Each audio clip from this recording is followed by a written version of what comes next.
Sir இன்னொரு கேள்வி என்னன்னா, இப்போ தேர்தல் ஆணையம் வந்து ஜாதி அடிப்படையில் இந்த கட்சி ஆரம்பிக்கிறாங்கல்ல, இது மாதிரி தேர்தல் ஆணையத்தை ஜாதி அடிப்படையில் கட்சி ஆரம்பிக்கலாம். நிறைய கட்சிகள் ஜாதி அடிப்படையான கட்சிகள், ஜாதி பெயர் கொண்ட கட்சிகள்லாம் இருக்கு. இதுதான் தேர்தல் ஆணையம் நடவடிக்கை சரியானபடி எடுக்கணும் அப்படின்னா இந்த கட்சிகளை ஃபுல்லாக தடை செய்யணும். இந்த ஜாதி ரீதியாக கட்சிகள், மத ரீதியான கட்சிகள் இதெல்லாம் வந்து தடை செஞ்சாதான். மொழி தமிழ்நாடு தெலுங்கு மக்கள் இயக்கம் இந்த கட்சி அந்த மாதிரி ஆரம்பிச்சிருக்காங்க. நான் காமாட்சி நாயுடு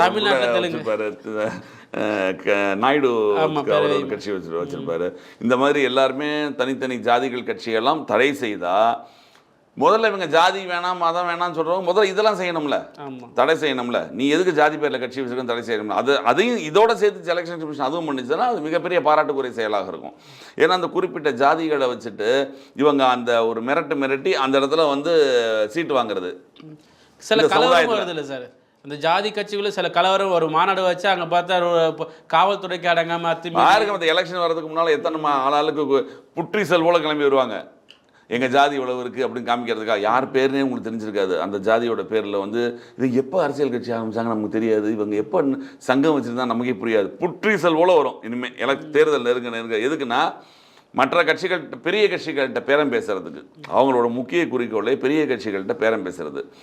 எங்களுக்கு இத்தனை சதவீதம் எங்கள் மக்கள் இருக்காங்க, நாங்கள் உங்களுக்கு ஆதரவு அளிக்கணும் அப்படின்னு ஒரு போட்டால் ஒரு பேரம் அவங்க முடியறதுக்கு இத்தனை பேரும் ஆட்சிக்கு வர்றதுக்கு முன்னாடி பெரிய கட்சி வந்து அவங்களே போய் பேரம் பேசணும். ஆட்சிக்கு வந்ததுக்கு இவங்க போய் பேரம் பேசணும். அதுக்கு முதல்ல கரெக்டாக பொதுக்கூட்டம் போடுவாங்க. அந்த ஜாதிக்காரங்களுக்கு வச்சு அந்த இயக்கத்துக்காரங்களை வச்சு பொதுக்கூட்டம் போடுவோம். முதல்ல அதான் ஆரம்பம், ஒரு பொதுக்கூட்டம். அடுத்து அவங்களே மாநாடு. இதெல்லாம் எதுக்கு அப்படின்னா பெரிய கட்சிகள்கிட்ட பேசுறதுக்கு. இப்போ இந்த பக்கம் போனீங்கன்னு வச்சுங்களேன், ஒரு 2-3 நம்ம வெளியில் சொல்ல முடியாத கட்சிகள்லாம் நிறைய இருக்குது. நமக்கே தெரியும். தென் மாவட்டங்கள் வட மாவட்டங்களை பொறுத்த வரைக்கும் ஒவ்வொரு குறிப்பிட்ட ஜாதிக்காக ஒரு கரெக்டாக உங்களுக்கு மே மாதம் தேர்தல்னு வச்சுக்கோங்க, டிசம்பரில் ஆரம்பிக்கும். ஒவ்வொரு பொதுக்கூட்டமாக ஆரம்பிக்கும். எதுக்கிட்ட இந்தவங்களாம் பார்த்ததே கிடையாது. நீங்கள் யோசிச்சிங்கன்னா எல்லாம் ஒரு கணக்குக்காக. அங்கே நிற்கிறாங்கல்ல, அங்கே நிற்கக்கூடிய ஒரு மிகப்பெரிய ஒரு செல்வாக்கு உண்டு அமைச்சர் இருப்பார் இல்லையா, அமைச்சரோ முன்னாள் அமைச்சரோ திமுகலையோ பற்றி படிச்சிருவாங்க. அந்த இடத்துல வச்சுட்டு அவங்க நிற்கும்போது அவங்களுக்கு என்ன சிக்கல், ஐயோ இவ்வளோ இவங்க தனியாக நின்னா நமக்கு என்ன சிக்கல், அவங்க ஓட்டு வாங்கணுமே, அவங்கள ஓட்டு வாங்கணுமே கூப்பிட்டு காம்ப்ரமைஸ் பேசுறது, ஒரு அமௌண்ட் ஒன்று வைக்கிறது. இதுக்காக புற்றீசல் போல கட்சிகள்.